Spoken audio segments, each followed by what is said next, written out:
एक छोटे चुंबक का चुंबकीय आघूर्ण 4.8 एम्पियर मीटर स्क्वायर है। इसे चुंबकीय याम्योत्तर में उत्तरी ध्रुव भौगोलिक दक्षिण की ओर करके पृथ्वी के चुंबकीय क्षेत्र में रखा गया है।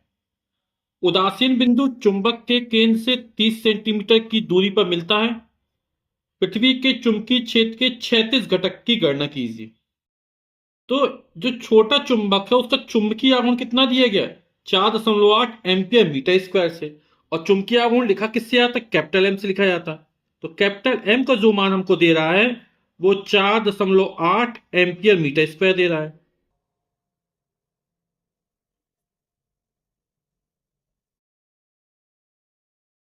अब क्या है इसे चुंबकीय आम्योत्तर।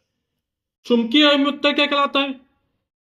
जब किसी चुंबक को या चुंबकीय सुई को किसी स्थान पर गुरुत्व केंद्र से स्वतंत्रता पूर्वक लटकाया जाता है ना, तो इसकी अक्ष से गुजरने वाले ऊर्ध्वाधर तल को क्या कहते हैं? चुंबकीय याम्योत्तर कहते हैं।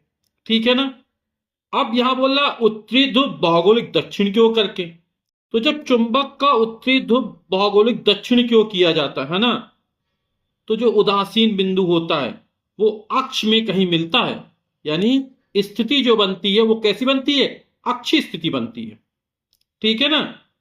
और यदि उत्तरी ध्रुव जो है वो भौगोलिक उत्तर की ओर किया जाए तब स्थिति जो बनती है वो निरक्षीय बनती है। आपको ध्यान रखना है ना। यानी चुंबकीय यामोत्तर में जब उत्तरी ध्रुव भौगोलिक दक्षिण की ओर करके रखा जाता है तब क्या होता है? हमें अक्षीय स्थिति में निकालना पड़ेगा। ठीक है। जो उदासीन बिंदु चुंबक के केंद्र से 30 सेंटीमीटर की दूरी पर मिलता है। यानी जो हमें आर का मान दे रहा है वो कितना दे रहा है? 30 सेंटीमीटर दे रहा है। 30 सेंटीमीटर इसमें 100 का भाग करेंगे, दशमलव यहां पर आएंगे 0.3 मीटर। मात्रक होनी चाहिए वो एक ही पद्धति में होनी चाहिए। ठीक। तो समझ गए ना आप लोग। स्थिति कौन सी होगी? अक्षीय स्थिति होगी। यानी अक्षीय स्थिति में हमें चुंबकीय क्षेत्र की तीव्रता ज्ञात करनी है ना। और वही अक्षीय स्थिति में 36 घटक वही कहलाएगा। यानी बी की वैल्यू जो होगी वो बी एच के बराबर 36 घटक।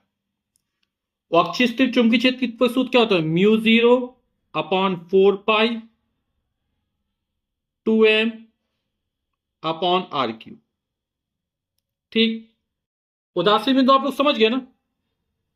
चुंबक से, जैसे ये चुंबक है तो चुंबक से दूर कुछ ऐसे बिंदु होते हैं जहां पर पृथ्वी के क्षेत्र का 36 घटक चुंबक के क्षेत्र के ठीक बराबर और विपरीत दिशा में होता है ना। तो उन बिंदुओं पर क्या होता है? चुंबकीय सुई में कोई विक्षेप नहीं आता है। ऐसे बिंदु को उदासीन बिंदु कहते हैं। तो हम बीएच का मान ज्ञात कर मान रख देते हैं। म्यू 0/4 पाई का मान कितना होता है? 10⁻⁻7। 2m का मान हमें दिया 4.8। आर क्यूब, आर का मान 0.3 का क्यूब। तो इसके लिख देंगे 2 × 4.8 और 0.3 का क्यूब है 0.3 गुणे 0.3 गुणे 0.3 गुणे 10⁻⁻7। ठीक है। 1 दशमलव से 1 दशमलव हट जाएगा। 3 का भाग 48 में दे देंगे। कितना आ जाएगा? 2 गुणे 3 एकम 3, 1 बचा, 3 छंग 18। ठीक। 3 का 9, ये हो जाएगा 0.09। ठीक है। गुणे 10⁻⁻7।